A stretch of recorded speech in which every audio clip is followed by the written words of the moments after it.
अगले आधे घंटे में एक एक मिनट में पूरी खबर विश्लेषण के साथ।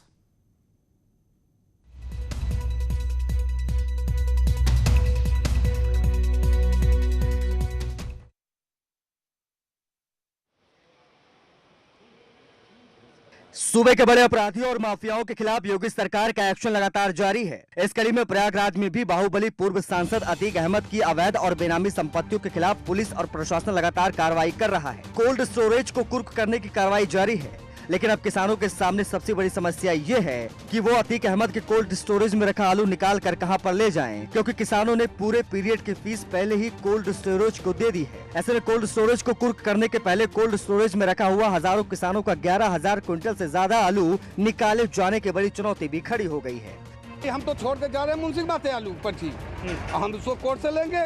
ये कोई तरीका है कि हम लोगों आलू रख के किराया भी दें, उसके बाद परेशानियां झेलें।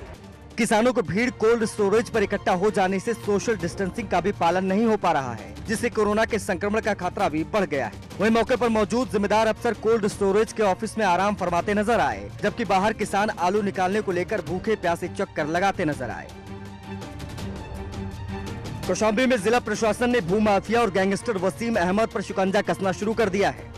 वसीम अहमद के मूरतगंज स्थित मकान को सीज कर दिया गया है। साथ ही सिराथू और मंझनपुर तहसील में गैंगस्टर की जमीन जब्त की गई है, जिसकी कुल कीमत करीब 3 करोड़ बताई जा रही है। पुलिस की कार्रवाई से भूमाफियाओं में खलबली मची हुई है। पुलिस के मुताबिक माफिया के खिलाफ कार्रवाई आगे जारी रहेगी। कुल मिला जुला के लगभग 2.5-3 करोड़ रुपए के आसपास की जो संपत्ति है वो कुर्क कर दी गई है। और आगे की इसी तरह हम लोग बाकी भी जो हमारे जनपद में गैंगस्टर्स हैं जिन्होंने अवैध रूप से संपत्तियां जुटाई हैं। आरोप है कि धोखाधड़ी करके वसीम अहमद ने करोड़ों रुपए की संपत्ति कमाई थी। अब इन संपत्तियों को जिला प्रशासन ने सीज करने की कार्रवाई शुरू कर दी है। जिला प्रशासन ने जिला मुख्यालय के पाता गांव स्थित बेशकीमती भूमि समेत अन्य भूमि को सीज कर तहसील प्रशासन ने अपनी बोर्ड लगा दिए हैं। इसके साथ ही जिला प्रशासन ने वसीम का मूरतगंज स्थित मकान को भी सीज कर दिया है। प्रशासनिक कार्रवाई से भूमाफियाओं में खलबली मची हुई है। प्रयागराज में बाहुबली पूर्व ब्लॉक प्रमुख दिलीप मिश्रा की अवैध और बेनामी संपत्तियों की कुर्की की कार्रवाई जारी है। औद्योगिक थाना पुलिस द्वारा दिलीप मिश्रा की 6 संपत्तियों को कुर्क किया जा रहा है। पूरा पांडे, मुंगारी और लवायन कला उपरहार की लैंड प्रॉपर्टी को कुर्क किया जा रहा है। महुआरी में एक मकान को भी पुलिस कुर्क करेगी। कुल मिलाकर बाहुबली पूर्व ब्लॉक प्रमुख दिलीप मिश्रा की 6 संपत्तियों को कुर्क किया जा रहा है। कुल 7 करोड़ की 5 संपत्तियों को पुलिस ने कुर्क किया है। डीएम ने बाहुबली पूर्व ब्लॉक प्रमुख दिलीप मिश्रा की संपत्तियों को कुर्क करने का आदेश दे दिया। आपको बता दें कि कैबिनेट मंत्री नंद गोपाल गुप्ता नंदी पर रिमोट बम से हुए जानलेवा हमले का आरोपी है दिलीप मिश्रा। पूर्व ब्लॉक प्रमुख दिलीप मिश्रा भदोही के बाहुबली विधायक विजय मिश्रा का करीबी है। 29 जून को पुलिस ने गिरफ्तार करके जेल भेजा था। बाहुबली दिलीप मिश्रा को नैनी सेंट्रल जेल से फतेहगढ़ जेल ट्रांसफर कर दिया गया है। दिलीप मिश्रा के खिलाफ महाराष्ट्र और यूपी में करीब 46 आपराधिक केस दर्ज है। सीएम योगी के निर्देश के बाद पुलिस और प्रशासन बाहुबली नेताओं पर लगातार कार्रवाई कर रहा है। कानपुर में न्यूज 18 की खबर का बड़ा असर हुआ है। गालीबाज दरोगा को लाइन हाजिर कर दिया गया है। न्यूज 18 पर प्रमुखता से खबर दिखाए जाने के बाद अर्रा चौकी इंचार्ज राम मूरत पटेल को लाइन हाजिर किया गया। दरोगा ने महिला के साथ गाली गलौज की थी। मकान खाली कराने के विवाद को लेकर दरोगा ने गाली गलौज की। दरोगा राम मूरत महिला के घर पहुंचा, जहां उसने पड़ोस में रहने वाली महिला को गालियां दी। क्यों तुम बीच में टुपुर करती हो? तुम क्यों टुपुर करती हो बीच में? तुम क्यों इसमें पड़ती हो? तुम दिखा पाते। इतना ही नहीं, दरोगा ने ये भी कहा कि अगर महिला पुलिस के साथ होती तो उसकी जमकर पिटाई भी करवाता। तो हम घर से निकले, मैंने पूछा कि ये क्या हो रहा है, तो बोले कि वो कहाँ है राजू गुप्ता। तो हमने कहा कि राजू गुप्ता तो अभी आए नहीं, आप फोन करके बात कर लीजिए। दरोगा का वीडियो सोशल मीडिया में वायरल हो रहा है। अर्रा चौकी इंचार्ज राम मूरत पटेल की इस करतूत के बाद उसे लाइन हाजिर कर दिया गया है। यूपी में विधानसभा उपचुनाव को लेकर राजनीति सरगर्मियां तेज है। बिहार विधानसभा चुनाव के साथ यूपी में भी उपचुनाव कराए जाएंगे, जिसके लिए सभी पार्टियों ने कमर कस ली है। प्रदेश की 8 विधानसभा सीटों पर उपचुनाव होने हैं, जिसको लेकर सबसे ज्यादा एक्टिव बीजेपी और समाजवादी पार्टी नजर आ रही है। इस कोरोना कालखंड में जनता के बीच में है। जनता के साथ कंधे से कंधा मिलाकर हमने अपने कामों की तो समीक्षा भी मीडिया के सामने कराई। जिन 8 सीटों पर उपचुनाव होने हैं, उनमें फिरोजाबाद की टुंडला, रामपुर की स्वार, उन्नाव की बांगरमऊ, जौनपुर की मल्हनी, देवरिया सदर, बुलंदशहर, कानपुर की घाटमपुर और अमरोहा की सादात सीट शामिल है। समाजवादी पार्टी अपने दम पर लड़ेगी और समाजवादी पार्टी ही है जो उपचुनाव में भारतीय जनता पार्टी को हराएगी। जिन 8 सीटों पर उपचुनाव होने हैं उनमें से 6 सीटें बीजेपी के कब्जे में थी, जबकि जौनपुर की मलहनी और रामपुर की स्वार सीट पर समाजवादी पार्टी का कब्जा था। हालांकि अगर ये सभी सीटें समाजवादी पार्टी जीत भी जाती है तो भी उससे बीजेपी सरकार की सेहत पर कोई फर्क नहीं पड़ेगा, लेकिन उपचुनाव के नतीजे 22 की तस्वीर की झलक जरूर दिखाएंगे। यूपी लोक सेवा आयोग ने पीसीएस 2018 का फाइनल रिजल्ट घोषित कर दिया है। 2018 की परीक्षा में लड़कियों ने पहले 3 स्थानों पर कब्जा किया। अनुज नेहरा को पहला, जबकि संगीता राघव को दूसरा और ज्योति शर्मा को तीसरा स्थान मिला। वहीं चौथे स्थान पर रहे विपिन कुमार शिवहरे।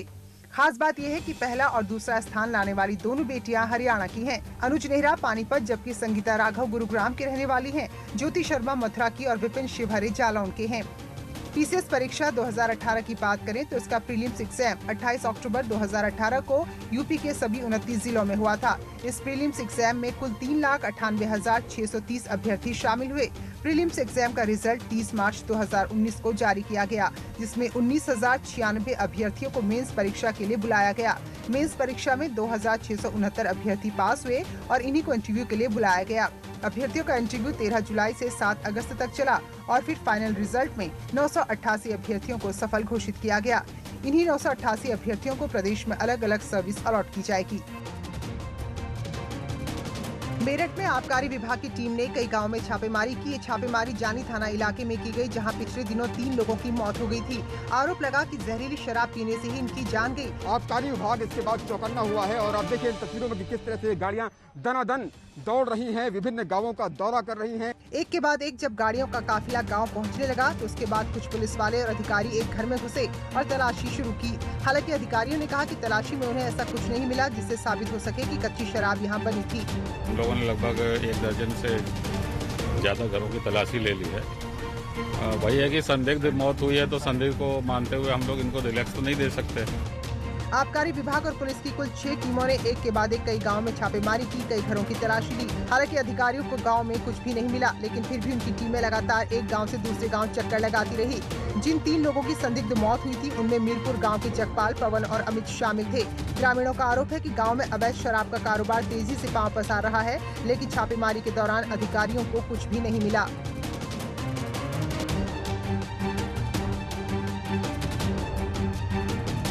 गाजीपुर में स्वच्छ भारत मिशन के तहत बनाए गए शौचालयों में बड़ा घोटाला सामने आया है। मामला मोहम्मदाबाद ब्लॉक के ब्रह्मदासपुर गांव का है, जहां गांव में 35 लाख की लागत से बनवाए गए शौचालयों में जमकर धांधली और फर्जीवाड़ा किया गया। ग्राम प्रधान और सेक्रेटरी ने शौचालयों के निर्माण में जमकर घोटाला किया। गाँव में ODF के नाम पर कुछ टॉयलेट बने जरूर, लेकिन कोई भी इस्तेमाल करने लायक नहीं है। गाँव में बने शौचालयों में किसी की छत नहीं है तो किसी के दरवाजे गायब है तो किसी की सीट और टैंकी नहीं है। गाँव के सैकड़ों ग्रामीणों के नाम पर कागजों पर ही टॉयलेट का निर्माण कर सरकारी रकम का गबन कर लिया गया। ग्रामीणों की शिकायत पर जिला प्रशासन ने जिला युवा कल्याण अधिकारी को जांच की जिम्मेदारी सौंपी है। शौचालयों की स्थिति है कि ग्राम प्रधान ने स्वयं 19,40,04,000 रुपया अपने नाम से 22 चेक उतारा और फर्म के द्वारा भी 17 लाख रुपया उतारा गया है। मात्र 60 लोगों को 6-6 रुपए के हिसाब से चेक दिया गया। फिलहाल मामले की जांच जारी है, लेकिन ग्रामीणों को आशंका है कि जिला प्रशासन जांच के नाम पर महज खानापूर्ति ही कर रहा है। मुरादाबाद में मंडी समिति में दबंगों ने एक पल्लेदार की जमकर पिटाई कर दी। बोरियां उठाने वाले शख्स पर दिखाई गई दबंगई की घटना सीसीटीवी में कैद हो गई, जिसमें 12 से ज्यादा दबंग एक युवक को लाठी डंडों से पीट रहे हैं। पूरा मामला सीसीटीवी कैमरे में कैद हो गया। मजदूर जितेंद्र का मंडी समिति में कुछ दबंगों से विवाद हो गया था। कुछ ही देर बाद कई सारे युवक हाथों में लाठी डंडे लेकर पहुंच गए और उसे ढूंढने लगे। उसे खोजने के बाद उसकी पिटाई शुरू कर दी। दबंगों ने लाठी डंडों से उसे तब तक पीटा जब तक वो बेहोश नहीं हो गया। मंडी समिति में काम कर रहे लोगों के पहुंचने पर सभी आरोपी मौके से फरार हो गए। स्थानीय लोगों ने घायल और बेहोश युवक को इलाज के लिए जिला अस्पताल में भर्ती कराया है। पूरी घटना वहां लगे सीसीटीवी कैमरे में कैद हो गई। पीड़ित जितेंद्र फ्रूट मंडी एसोसिएशन के अध्यक्ष जिकरन कुरैशी के यहाँ काम करता है। हालांकि अभी तक पुलिस की तरफ से कोई ठोस कार्रवाई नहीं की गई है।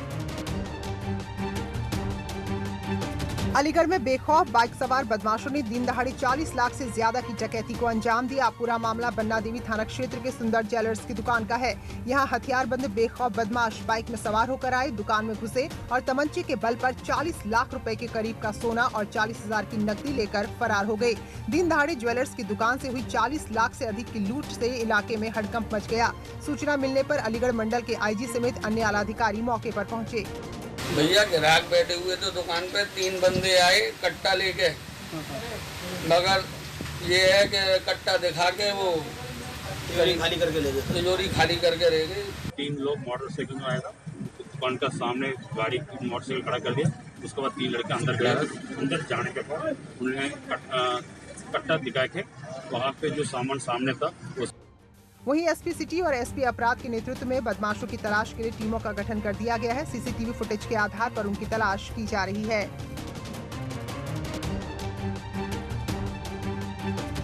लखीमपुर खीरी में एक मंचोली के लोगों ने जमकर पिटाई की। मामला पलिया इलाके का है, जहां एक युवती अपने पिता के साथ जा रही थी। रास्ते में एक युवक ने छेड़खानी की, जिसका उसने विरोध किया। मंचोली की इस हरकत के बाद वहां से गुजर रहे लोग भी भड़क गए और उन्होंने मंचोली की जमकर पिटाई कर दी। जिसके बाद पुलिस को सूचना देने पर मंचले को पुलिस के सुपुर्द कर दिया गया। वही मंचले की पिटाई का वीडियो बनाकर सोशल मीडिया पर लोगों ने डाल दिया। पीड़ित युवती अपने पिता के साथ दवाई लेकर बाइक से घर लौट रही थी। तभी रास्ते में बाइक सवार 3 मंचले पिता के सामने ही लड़की को छेड़ने लगे, जिसके बाद लड़की के पिता का लड़कों के साथ झगड़ा शुरू हो गया। इसे देखते हुए वहां से गुजर रहे लोगों की भीड़ लग गई और छेड़छाड़ की बात सुनकर राहगीरों ने मंचलों की धुनाई शुरू कर दी, जिसमें 2 लड़के बाइक लेकर फरार हो गए और एक भीड़ के हत्थे चढ़ गया, जिसे राहगीरों ने जमकर पीटा। पिटाई का वीडियो सोशल मीडिया पर तेजी से वायरल हो रहा है। कुछ ही पलों में लौटते हैं और भी खबरों के साथ।